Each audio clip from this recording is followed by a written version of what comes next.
In the shadowed waters of Guadalcanal, Japanese sailors murmured fearfully about an American cruiser whose guns fired with the relentless speed of a sewing machine ripping through canvas. Their fear was justified. The USS Helena, CL-50, survived an attack that should have sunk her at Pearl Harbor and returned to the Pacific with a vengeance that would redefine naval combat.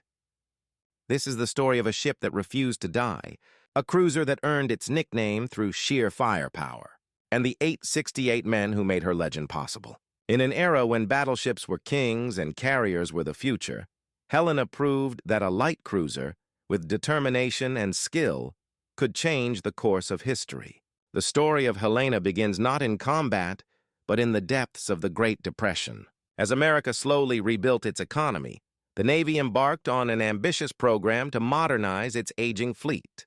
The St. Louis-class cruisers represented a new philosophy in naval design, ships that could deliver overwhelming firepower while maintaining the speed to survive and strike. When her keel was laid at Brooklyn Navy Yard on December 12, 1936, few could have imagined the destiny awaiting hull number 50. The workers who riveted her plates and shaped her armor were building more than a warship. They were crafting an instrument of survival and vengeance. Helena stretched 608 feet from stem to stern, her sleek hull cutting through the waves with a beam of just 61 feet. But her true glory lay in her armament. 15 6-inch guns, mounted in 5 triple turrets, gave her a broadside capable of unleashing hell. These were not ordinary naval rifles. The Mark 16 guns could cycle rounds at an astonishing rate, up to 8-10 rounds per minute per barrel. That's potentially 150 shells per minute from her main battery alone. No wonder the Japanese came to call her the machine gun cruiser. Her secondary battery consisted of 8 5-inch dual-purpose guns, capable of striking aircraft or punishing destroyers. 4 Parsons turbines drove her through the waves at 32.5 knots, powered by 8 Babcock and Wilcox boilers generating 100,000 horsepower for her 4 bronze screws. With a range of 10,000 nautical miles, she could hunt anywhere in the Pacific. But specifications tell only part of the story. What made Helena truly special was her crew, 868 officers and men who would transform steel and gunpowder into something approaching immortality. Helena slipped into the East River on August 27, 1938, christened by the wife of Montana's senator. The bottle of champagne shattered against her bow, a blessing meant to bring good luck. Whether it did would depend on your definition of luck. Her early career reads like a peacetime travelogue. After commissioning in September 1939, Helena sailed south to Uruguay, where her crew got an ominous preview of the Pacific War. The wreckage of the German pocket battleship Graf Spee lay in Montevideo Harbor, scuttled after the Battle of the River Plate. Young sailors stared at twisted metal, wondering if they were glimpsing their own fate. By September 1940, Helena joined the Pacific Fleet, spending months in Hawaiian waters perfecting her deadly art: gunnery drills, damage control exercises, navigation training, the endless repetition that transformed civilians into warriors.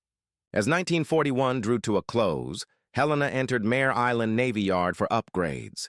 The Navy, sensing the storm approaching, fitted her with new 1.1-inch anti-aircraft guns, a boxer given brass knuckles before a street fight. On the morning of December 7, 1941, Helena rested at berth 1010 in Pearl Harbor's Navy Yard. Across the harbor, battleships lined Ford Island. The USS Pennsylvania, the queen of the battle line, was meant to occupy Helena's berth, but fate had other plans. The dry dock needed Pennsylvania more than the pier needed Helena. At 07:57, Lieutenant Commander Shigeharu Maruta led 9 Kate torpedo bombers toward what he believed was Pennsylvania. Helena's profile looked enough like a battleship to seal her fate. Only the lead plane released its torpedo, which carved through the harbor at 40 knots, striking Helena just below her armor belt. The explosion ripped through engineering spaces like a giant's fist. Engine room number 1 and boiler room number 2 were instantly transformed into twisted metal coffins. Seawater rushed in, but Helena was already fighting back. Within 2 minutes, her forward diesel generator roared to life. Power flowed to her gun mounts. As Japanese planes wheeled overhead for a second attack, Helena's anti-aircraft guns roared back. 4 bombs straddled her during the wave, each near miss showering her decks with steel rain. The ship that should have died stayed afloat through miracles of damage control and sheer human determination. 40 men lay dead, over 100 wounded, yet her crew continued to fight. The Japanese pilots, reporting her sinking, had made a fatal mistake. They had awakened a sleeping giant's little sister. In the aftermath of Pearl Harbor, Helena resembled a patient in intensive care. Water sloshed through her wounded hull, and emergency pumps worked around the clock. By December 9th, she limped into dry dock number 2. Workers swarmed over her like surgeons, patching steel, repairing her wounds until she could reach a proper shipyard. At Mare Island in January 1942, Helena underwent a transformation beyond repair. Her conning tower, which limited visibility, gave way to an open bridge. Old 1.1-inch Chicago pianos were replaced with 4 quadruple 40mm Bofors guns. Advanced SG surface search radar allowed her to see the enemy through darkness and fog, a crucial advantage in the Solomons. Under Captain Robert H. English and later Captain Phillip, Helena's crew trained with fanatic intensity. Gunners drilled until they could fire in their sleep. Damage control teams practiced plugging holes and fighting fires automatically. Every man aboard understood the mission.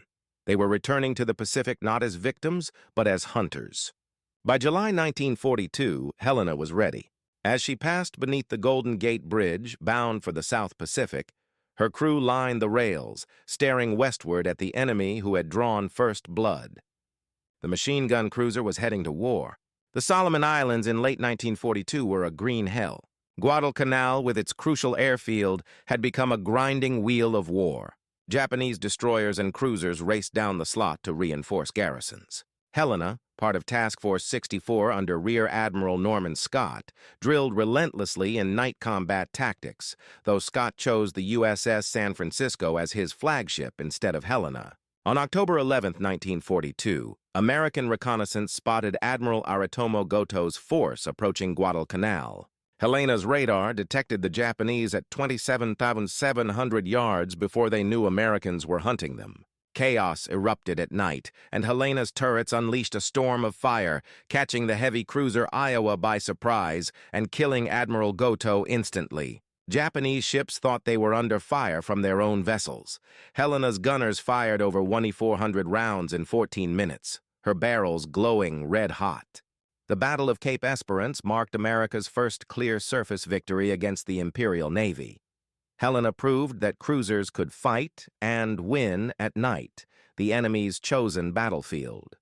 Through the grind of Guadalcanal, Helena's crew endured exhaustion, disease, and constant vigilance. Yet life aboard the ship carried small comforts: jazz from the ship's band, meals of Spam and powdered eggs, ice cream when supplies allowed. Captain Hoover maintained discipline with a steady hand, balancing strict drills with moments of relief. By April 1943, Helena returned to Sydney for refit and rest. Fresh food, cold beer, and short respites reminded the crew of what they were fighting for.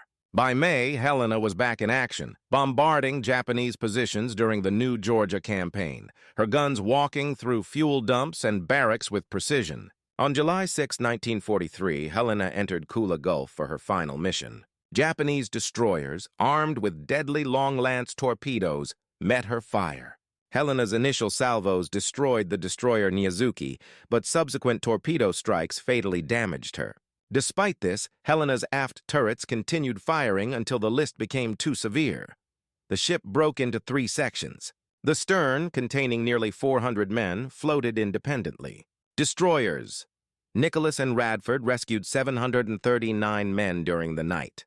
Others drifted to Japanese-held islands, evading capture with the help of natives and coast watchers. Ultimately, 168 of Helena's crew died in battle or during rescue operations. 700 survived. Helena's legacy would endure, not only for her victories, but for the lessons she taught about courage, determination, and sacrifice. For decades, Helena rested undisturbed in Kula Gulf. In April 2018, Paul Allen's research vessel, RV Petrel, located her at 2,800 feet, turrets still trained as if ready for action. Helena now serves as more than a war grave. She represents the thousands of sailors who fought the decisive naval battles of World War II. From her birth in Depression-era Brooklyn to her final moments in the Solomons, Helena embodied the American war effort. She was democracy-made steel, manned by 868 Americans who refused to accept defeat. They called her the machine gun cruiser, and she lived up to that name until the very end.